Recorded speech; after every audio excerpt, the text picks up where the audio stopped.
convidar os irmãos a abrirem suas Bíblias no livro de Gênesis. Vamos retornar a esse estudo. Depois de uma pausa aí no início do ano, estamos retomando esse estudo no livro de Gênesis e ficaremos felizes em compartilhar com os irmãos.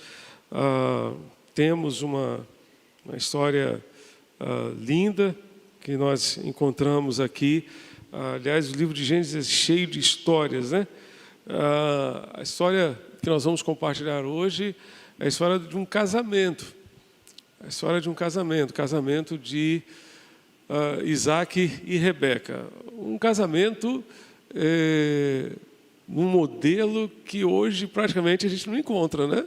A gente não encontra. Então, leia o texto aí comigo, acompanhe o texto comigo, Gênesis 24, e veja como foi que esse casal se uniu em casamento e como as coisas aconteceram e alguns princípios nós vamos tentar extrair dessa história para a nossa edificação.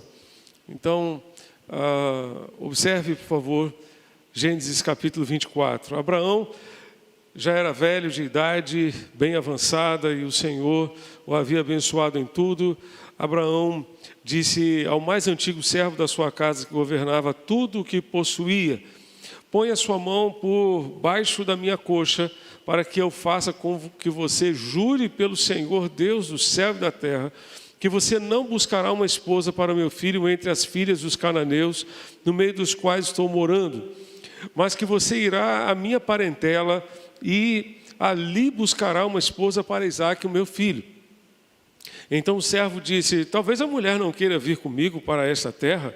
Nesse caso, devo levar o seu filho à terra de onde o Senhor veio? Abraão respondeu: cuidado, não faça o meu filho voltar para lá. O Senhor, Deus do céu, que me tirou da casa do meu pai e da terra dos meus parentes, e que me falou e jurou, dizendo: à sua descendência darei esta terra, ele enviará o seu anjo diante de você, para que lá você encontre uma esposa para o meu filho. Caso a mulher não queira vir, você ficará desobrigado do seu juramento. Entretanto, não leve o meu filho para lá. Com isso, o servo pôs a sua mão por baixo da coxa de Abraão, seu senhor, e jurou fazer segundo o resolvido.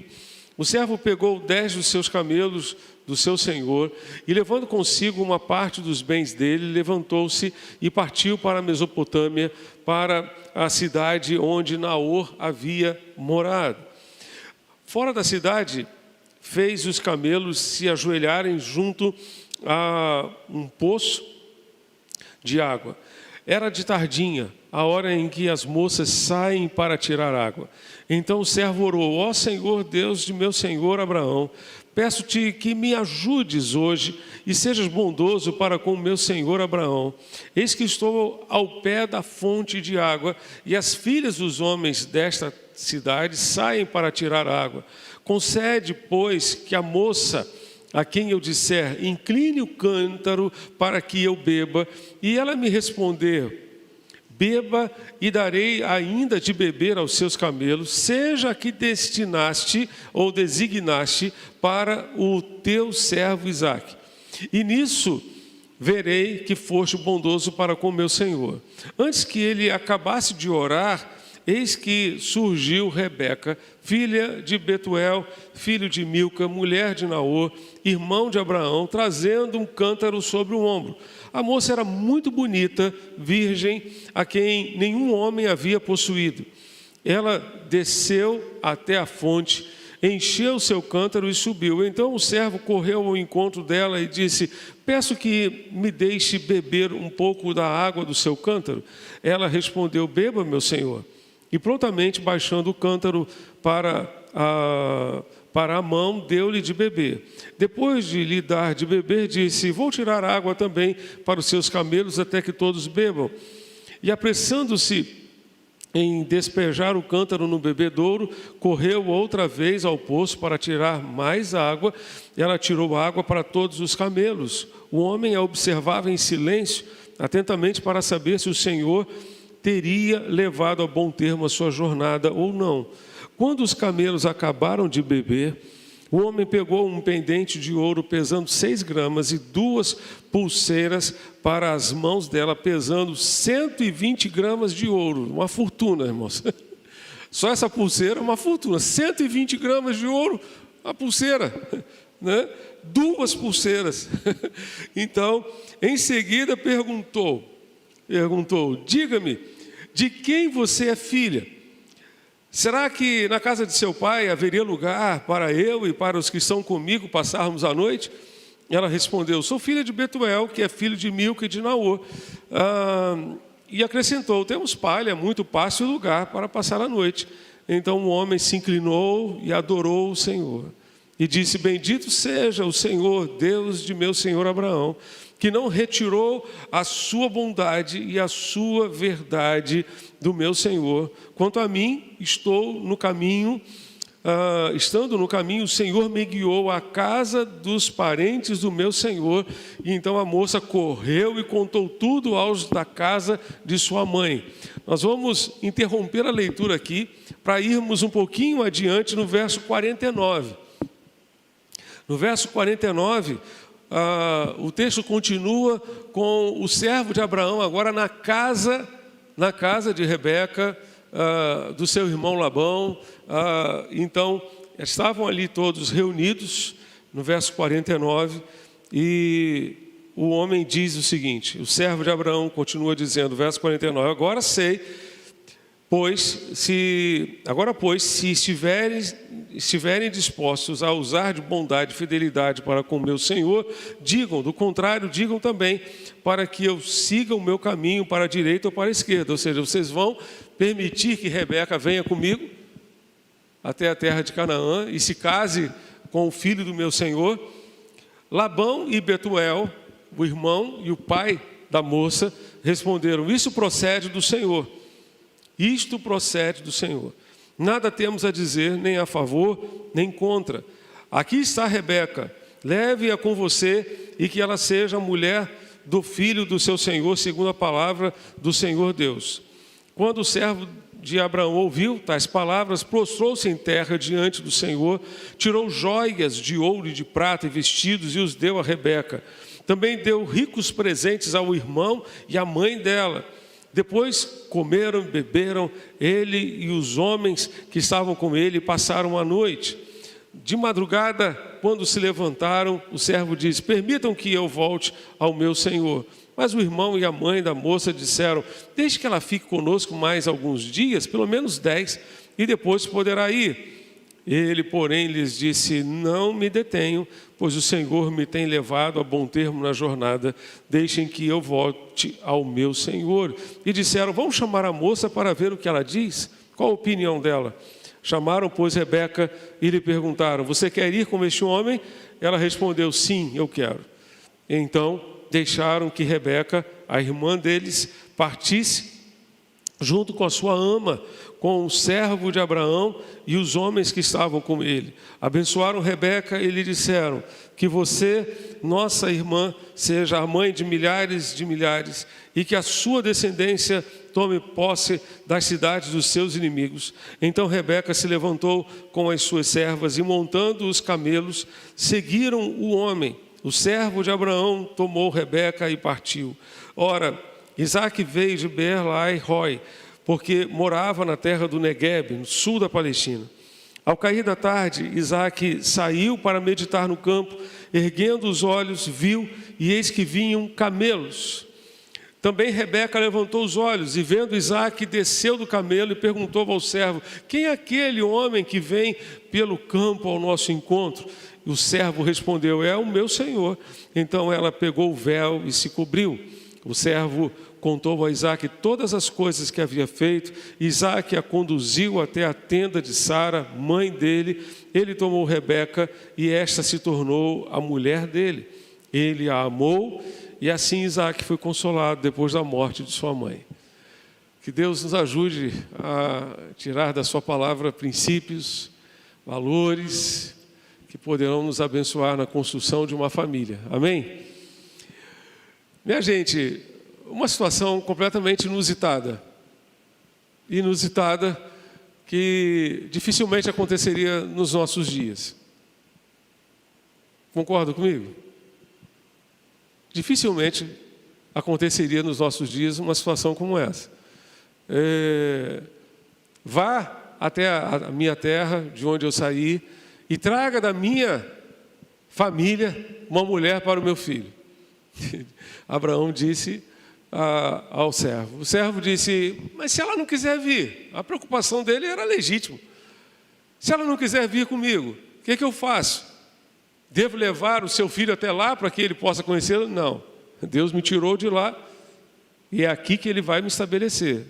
Nada de levar o meu filho para lá. Se ela não quiser vir, você estará desobrigado do seu compromisso. O homem chega então à cidade, lá na Mesopotâmia, faz uma oração a Deus.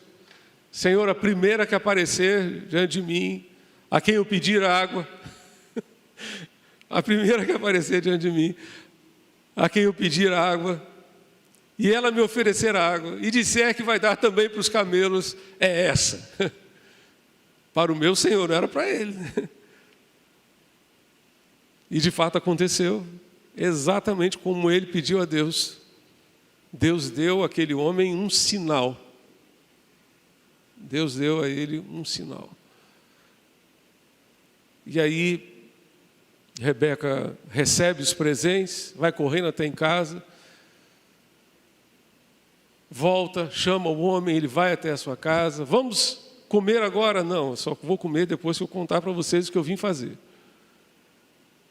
Então ele conta toda a história, conta a sua oração.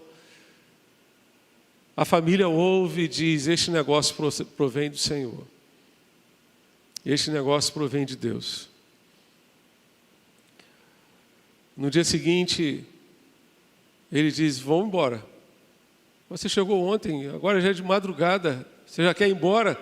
Deixa a menina aqui com a gente pelo menos uns 10 dias para a gente matar a saudade, que a gente já está morrendo de saudade. Não, vocês têm que me deixar voltar. Deus me fez prosperar na minha jornada, então eu tenho que voltar logo. Não posso ficar aqui esperando 10 dias, imagina. Meu Senhor, Abraão está me esperando lá. E aí, então vamos chamar a moça. Vamos ver o que ela tem a dizer. Qual é a ideia dela? Não, eu quero ir. Dificilmente uma moça seguiria um homem que ela nunca viu. Dificilmente os pais da moça permitiriam que a sua filha seguisse um homem que nunca tinham visto antes. Concorda comigo, irmãos? Um casamento completamente fora do script, daquilo que seria razoável para nós nos nossos dias. Completamente fora. Mas muitas coisas acontecem aqui e nós vemos de fato a mão de Deus agindo, atuando para a construção de uma família para Isaac. Uma família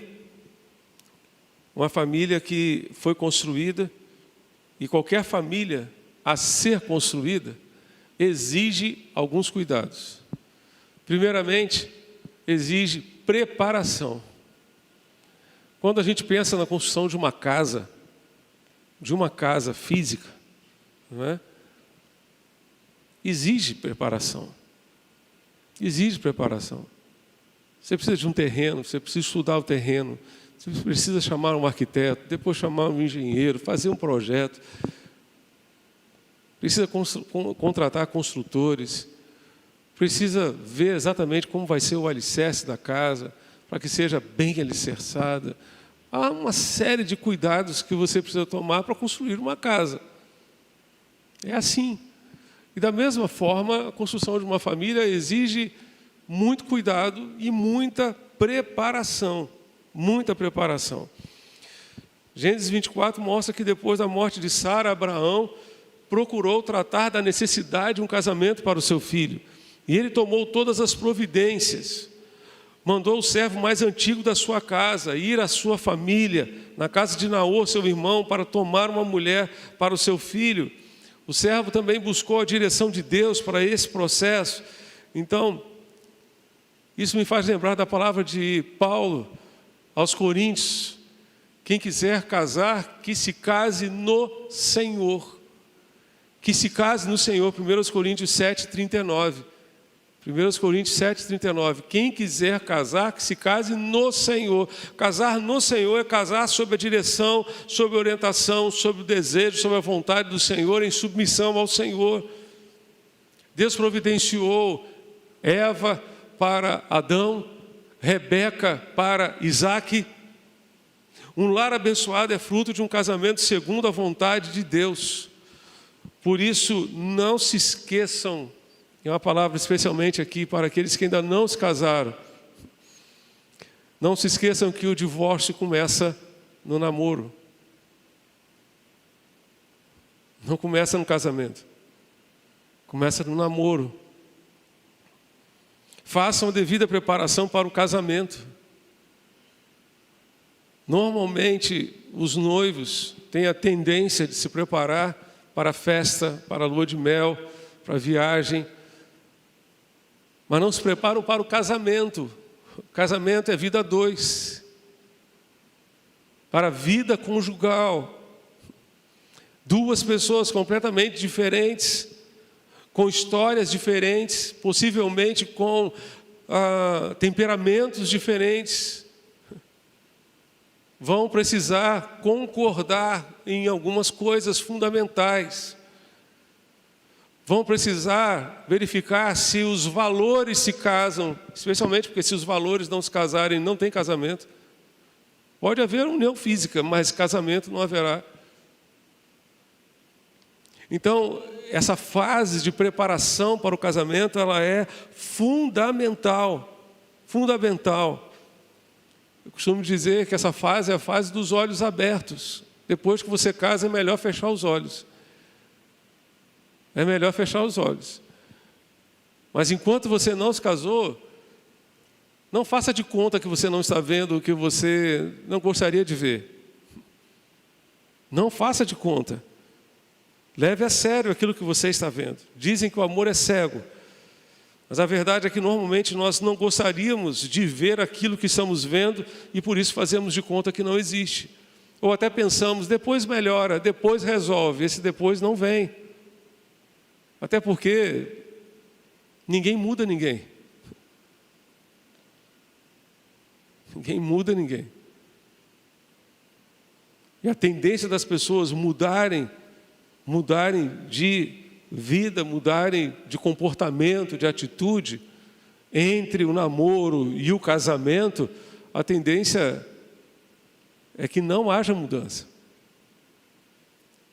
Estava lendo um livro ontem e ele contava a história de um treinador de basquete nos Estados Unidos, em que ele tinha muitos alunos, era um treinador de basquete de uma universidade. Então, todo ano ele recebia novos alunos e ele recebeu um aluno que era esplêndido, que era excelente, mas o time jogava melhor sem ele. E por isso ele deixou no banco. O treinador deixou no banco. E ele ficou no banco, foi ficando no banco até que ele desistiu. No ano seguinte ele voltou, mas voltou com um coração novo, um coração voltado para a equipe, para ajudar a sua equipe, não para mostrar a sua estrela. E aí a esposa do treinador perguntou a ele, mas todos têm essa facilidade de mudar? Não, de 10 apenas um muda. Todos que chegam aqui com esse espírito arrogante, individualista que esse jovem tem, todos eles, só um muda. Então a tendência de mudar é muito pequena. A possibilidade de mudar é muito pequena. Então por isso que você tem que ter olhos abertos. O que é que você precisa observar naquela pessoa com quem você pretende casar? Normalmente nós somos atraídos, tanto o homem quanto a mulher, e o homem mais ainda, atraído pela beleza física. Mas a pergunta que não quer calar é bonito por dentro? Ela é bonita por dentro? Ele é bonito por dentro? Não basta ser bonito por fora. A beleza exterior, diz Provérbios, é vã e passa. E passa. Mas a beleza interior é que sustenta um relacionamento. Fique atento, portanto, para você saber se a pessoa com quem você quer se casar é bonita por dentro. Fique atenta, atento especialmente às reações dessa pessoa. Não tanto as ações, mas as reações. Como é que ele reage quando pisam no calo? Como é que ela reage quando é provocada por uma situação adversa? Como é o seu temperamento? Como essa pessoa se relaciona com os pais? Respeita os pais? Honra os pais? Fala sempre a verdade ou você já pegou uma mentira? Se mente antes de casar, depois de casar, mais ainda. Respeita você? Você se dá o respeito? Se não respeita você antes, por que você acha que vai respeitar depois? Essa questão de respeito, lembre-se daquela sequência. Namoro, noivado, casamento e sexo. Como dizia Jaime Kemp, nessa ordem. Namoro, noivado, casamento e sexo. É nessa ordem. Sexo é uma bênção quando é feito, quando é praticado no casamento. Deus criou o casamento e deu a bênção do sexo para ser praticada dentro do casamento. Fora do casamento é problema, não é bênção. Fora do casamento não é bênção, é problema. Você vai arrumar somente problemas para você, dificuldades para você, problemas emocionais e várias outras situações. Essa pessoa com quem você pretende se casar ama o Senhor sobre todas as coisas, sobre tudo, ama o Senhor. Jesus disse, se alguém não ama a mim mais do que ama pai, mãe, irmão, marido, esposa, filho, não serve para ser meu discípulo. Não serve para ser meu discípulo. Essa pessoa com quem você pretende se casar ama o Senhor. Tudo isso faz parte da preparação para o casamento. Mas a construção de uma família não exige apenas preparação, exige a bênção dos pais. Vejam comigo o verso 60. O verso 60 nos diz que a família de Rebeca a abençoou. Abençoaram Rebeca.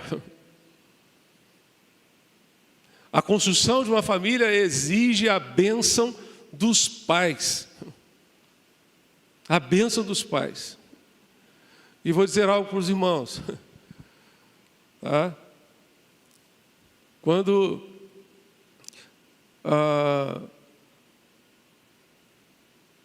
uma pessoa precisa se envolver num segundo casamento, especialmente por conta da viuvez, exige a bênção dos filhos. Não vá você se envolver com uma outra pessoa no lugar do pai ou no lugar da mãe que morreu, sem a bênção dos filhos que chegaram primeiro na sua vida. Não vá comprometer os seus filhos por causa de um outro relacionamento. Não faça isso. A sua família tem que estar unida nesse propósito. A palavra de Deus nos diz, honra teu pai, tua mãe, para que te vá bem e sejas de longa vida neste mundo que Deus te dá. Se nós queremos ir bem, nós precisamos honrar pai e mãe. Não basta ter a bênção do pai sem ter a bênção da mãe. Não basta ter a bênção da mãe sem ter a bênção do pai. Tem que ter a bênção dos dois. Se você não tem a bênção dos seus pais, nem entre no relacionamento. Nem comece o relacionamento. Nem comece. A construção de uma família requer a bênção dos pais, requer a bênção da sua família, de onde você está saindo. Mas requer também a bênção de Deus. A bênção de Deus. Vejam comigo o verso 50. O que a família de Rebeca disse quando ouviu a história daquele homem? A Rebeca disse, a família disse, isso provém do Senhor. Aquela antiga versão, ao meio da revista corrigida, diz, este negócio procede do Senhor. Do Senhor procede este negócio. Do Senhor procede esse negócio. A Bíblia mostra que o casamento é um negócio de Deus, é uma ideia de Deus, uma ideia que nasceu no coração do próprio Deus para atender às necessidades humanas. E essa ideia partiu do desejo de Deus de solucionar o problema da solidão do homem.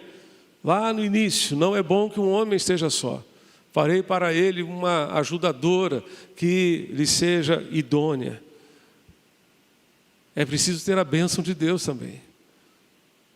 É preciso você perceber que Deus está nesse negócio, que isso é obra de Deus, que a mão de Deus está com você, que você vê Deus agindo nos detalhes, assim como aquela família viu que Deus estava naquele negócio.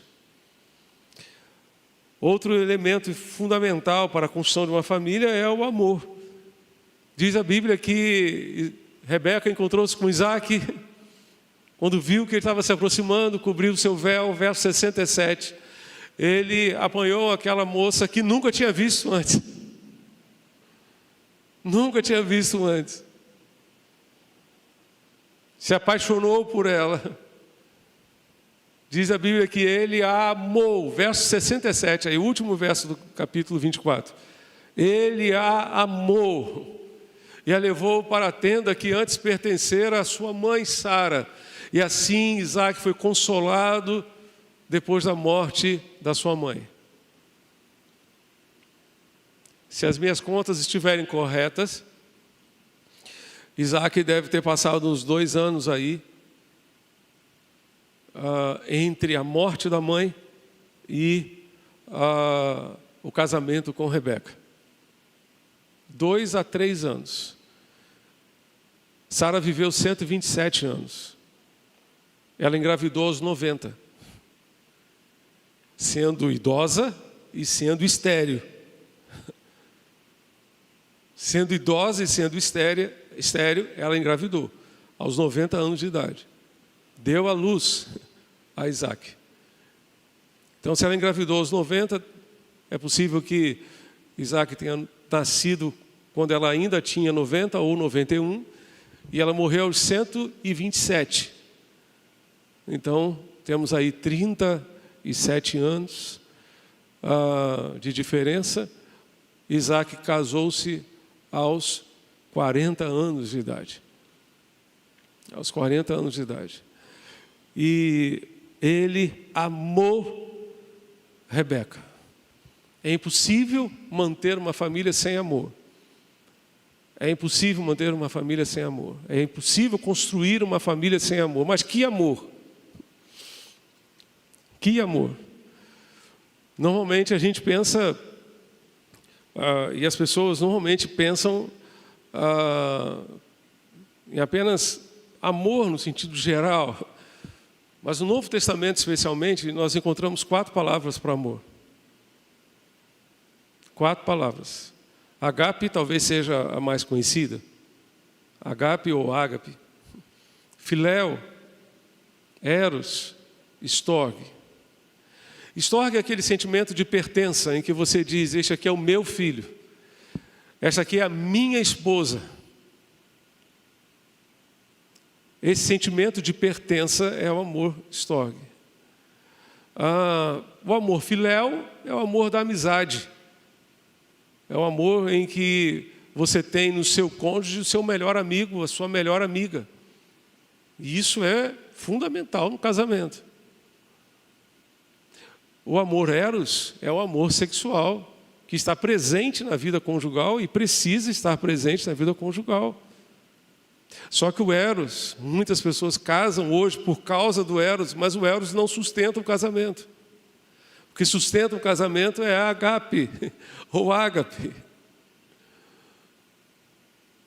Esse é o amor Esse é o amor que envolve compromisso, iniciativa, paciência, perdão, sacrifício. Esse é o amor de 1 Coríntios capítulo 13. Esse é o amor que não arde em ciúmes. É o amor que confia no outro. É o amor que não guarda rancor, que não guarda ressentimento. Em muitos momentos na vida de um casal, o eros não pode ser praticado. E o que vai fazer diferença, o que vai sustentar o casamento é o agape, que é o amor da aliança. Aliança que é muito mais do que um anel que você carrega no dedo. É um vínculo que você tem no coração com a pessoa que você ama. Isaac amou Rebeca. Amor é fundamental.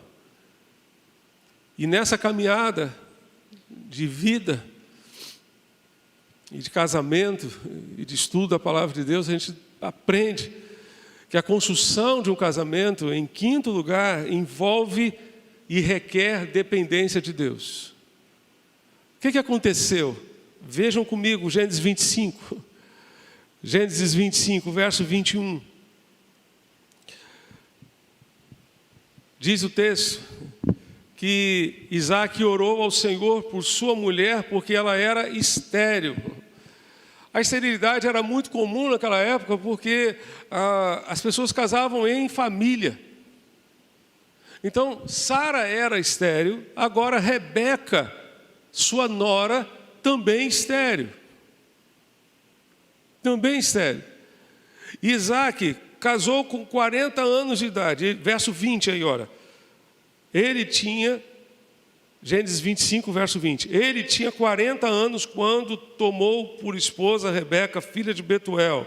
O verso 21, ele orou ao Senhor por sua mulher, porque ela era estéril. E o Senhor ouviu as orações dele, e Rebeca, a mulher de Isaac, ficou grávida, de Esaú e Jacó. Vá comigo ao verso 26. No finalzinho do verso 26, você vai encontrar, Isaac tinha 60 anos quando Rebeca deu à luz. Quantos anos Isaac orou?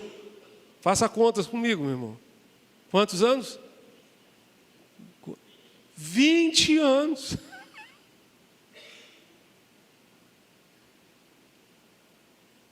Eu fico imaginando, irmãos, Isaac entrando na tenda de Abraão. Abraão estava vivo, tá? Abraão viu os gêmeos nascerem. Viu Esaú e Jacó nascerem. Viu os dois crescerem até o início da adolescência. Agora você imagine só, Isaac chegando na tenda de Abraão e dizendo, papai, tenho más notícias. O que foi? Rebeca não engravida de jeito nenhum. Eu acho que ela é estéril que nem a mamãe. O que eu devo fazer? Devo pegar uma escrava para me casar com ela e ter um filho através dela, como o Senhor fez com Agar e teve Ismael? Eu imagino Abraão aconselhando Isaac, dizendo, meu filho, não faça isso. Eu fiz isso, mas me arrependo. Arrumei só problema para mim e para sua mãe. Ore ao Senhor. Deus prometeu que eu seria pai, sendo a sua mãe idosa e estéril. A sua esposa é estéril, mas temos uma promessa. Temos uma promessa de Deus. E Deus ouvirá a sua oração. E Deus ouviu a oração depois de 20 anos. Mas nesse mundo de ansiedade que a gente vive, esse mundo de ansiedade que exige resultados imediatos, em que a gente desiste de orar com tanta facilidade, dificilmente a gente conseguirá ter essa dependência de Deus. Porque a gente quer que as coisas aconteçam num estalar de dedos, num abrir e piscar de olhos, e nem sempre vão acontecer. Nem sempre vão acontecer no nosso tempo, mas certamente vai acontecer no tempo de Deus. No momento que Deus quer, na hora que Deus quer. Então aprendamos a depender de Deus. Ao longo desses 35 anos de casamento e 35 anos de ministério, quase 35 de casamento, né? Se Deus permitir, em julho a gente completa 35 anos de casamento. Nós temos visto muitos casais que se amam se separarem. Muitas histórias lindas de amor ficarem pelo caminho. Porque faltou o quê? Dependência de Deus. Faltou o joelho dobrado, faltou oração. Porque é por meio da oração que você fecha as brechas da sua casa, da sua família, e impede que este, que é o nosso adversário, que anda ao nosso derredor, bramando como um leão, procurando a quem possa tragar, tenha lugar na sua casa e destrua um relacionamento tão lindo que você procurou construir, juntamente com alguém que você ama tanto. Dependência de Deus, oração perseverante. Perseverante. Tenho aprendido, meus irmãos, que um dos elementos cruciais para a renovação do amor conjugal, do amor em família, se chama culto doméstico. Se chama ter um tempo com Deus todos os dias. O casal orar junto. Se possível, ler a Bíblia junto. Essas atitudes tão simples mudam a atmosfera espiritual da casa, mudam a atmosfera espiritual da família. Então, que Deus tenha misericórdia de nós e nos ajude na construção dos nossos lares. A palavra de Deus nos diz no Salmo 127, se o Senhor não edificar a casa, em vão trabalham os que a edificam. É Ele quem edifica, e felizes somos nós quando usamos os princípios que Ele nos oferece na Sua palavra para a edificação da nossa casa. Amém? Vamos ficar de pé e vamos cantar ao Senhor, e depois de cantar vamos orar pelas nossas famílias, pelas nossas casas.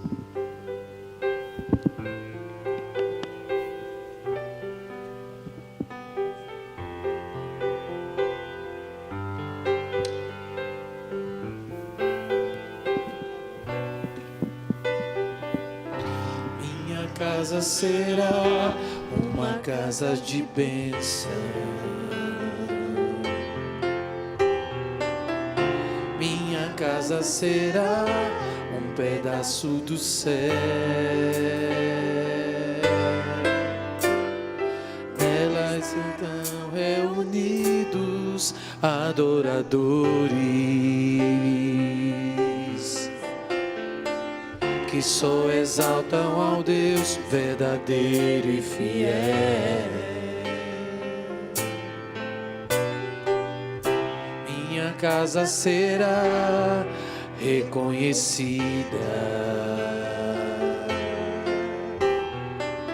como um lugar de milagres e oração,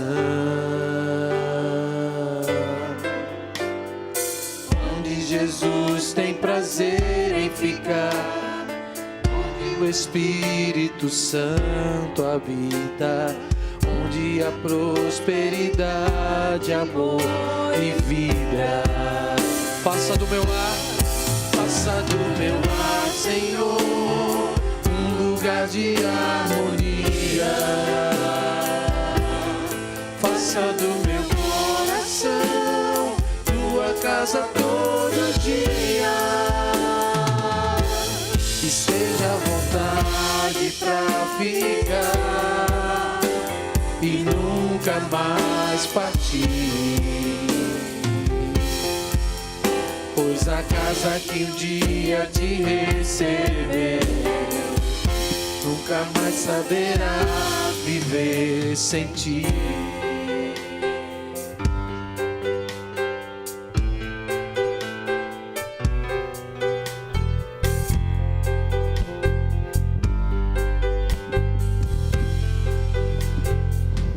será, minha casa será uma casa de bênção.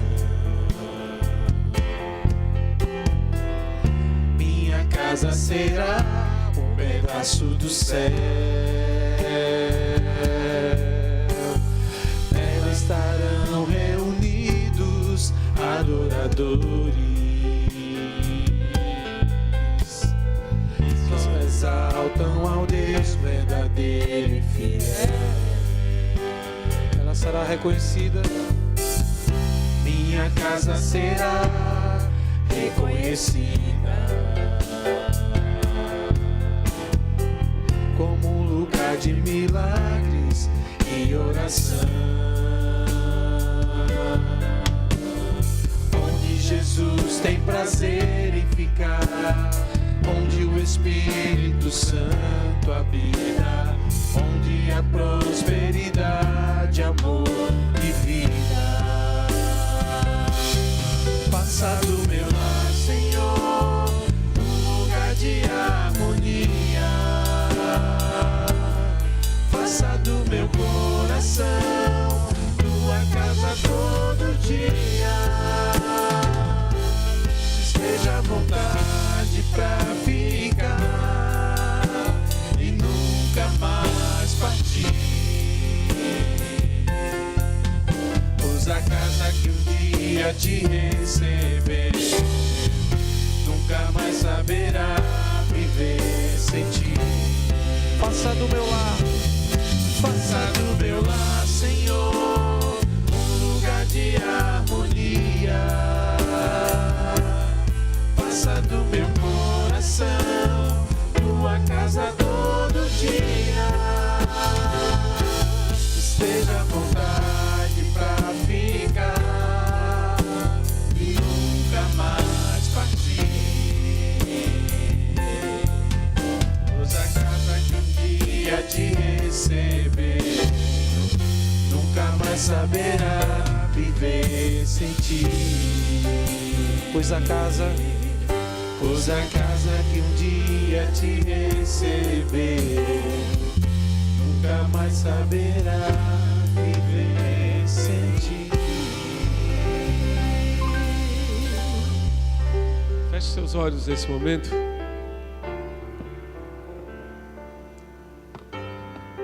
Se você está sonhando com o seu casamento, se preparando para o seu casamento, ou mesmo sonhando com essa possibilidade, eu quero pedir a você que ore para que Deus ajude você a se preparar devidamente para o casamento, a aproveitar da melhor maneira possível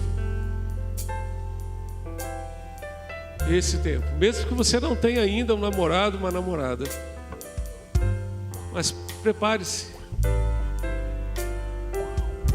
em oração, na dependência de Deus. Busque no Senhor aquela pessoa com quem você vai se casar.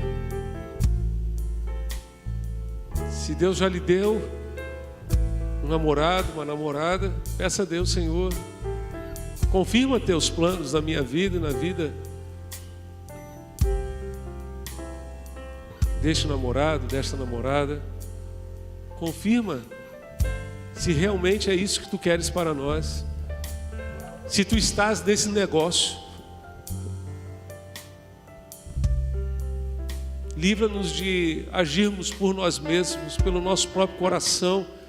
A Bíblia diz que o nosso coração é tão enganoso.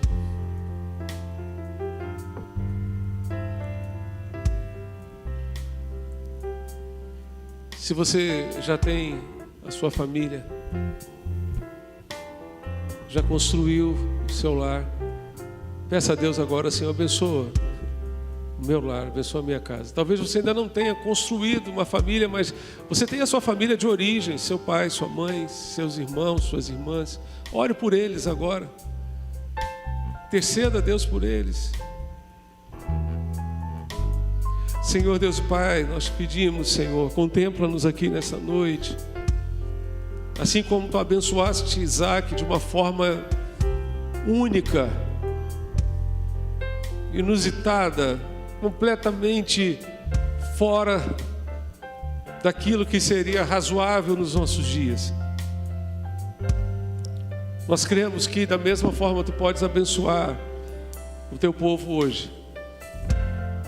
Contempla, Pai, aqueles que estão aqui conosco, aqueles que nos acompanham à distância, que estão, ó Deus, sonhando com casamento. Ainda não tem sequer um namorado, uma namorada. Contempla aqueles que já estão namorando, estão se preparando para o casamento. Que não se preparem apenas para a cerimônia, para a festa, para a lua de mel, mas se preparem para a vida conjugal, para a vida a dois. A festa termina em algumas poucas horas. A vida conjugal deve ser para sempre. Então, por favor, Deus, abençoa o Teu povo nessa fase de preparação para o casamento. E abençoa, Senhor, aqueles outros todos nós que já tivemos oportunidade de construir, ó Deus, uma casa, uma família. Ajuda-nos a continuar na dependência do Senhor, em oração, clamando ao Senhor pela Tua graça, pela Tua misericórdia, pelo Teu favor. Renova o amor, a paciência, o amor agape, que é esse amor que envolve sacrifício, que envolve renúncia, que envolve entrega, compromisso, aliança. Renova esse amor a cada dia, Senhor, e sustenta, por favor, o Teu povo com a Tua graça, com o Teu poder.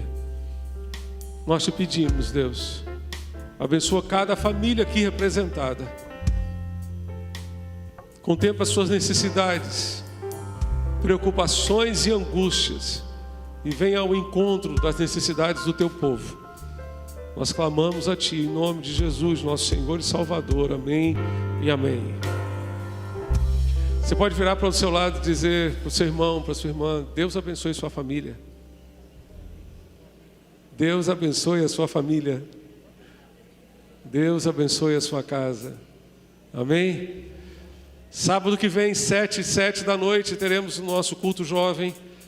Sábado que vem, às 9 da manhã, café da manhã e encontro de líderes para todos os líderes da nossa igreja, líderes de pequenos grupos, líderes de ministérios, líderes de organizações, enfim. Todos estão convidados a estarem conosco próximo sábado às 9 horas. E no próximo domingo, pela manhã e à noite, às 10h15, o culto, 9 horas a escola bíblica, 10h15 o culto, e à noite, 18h30 o culto da noite. Deus abençoe a todos vocês. Deus abençoe hoje e sempre. Amém. Irmãos, podem se assentar.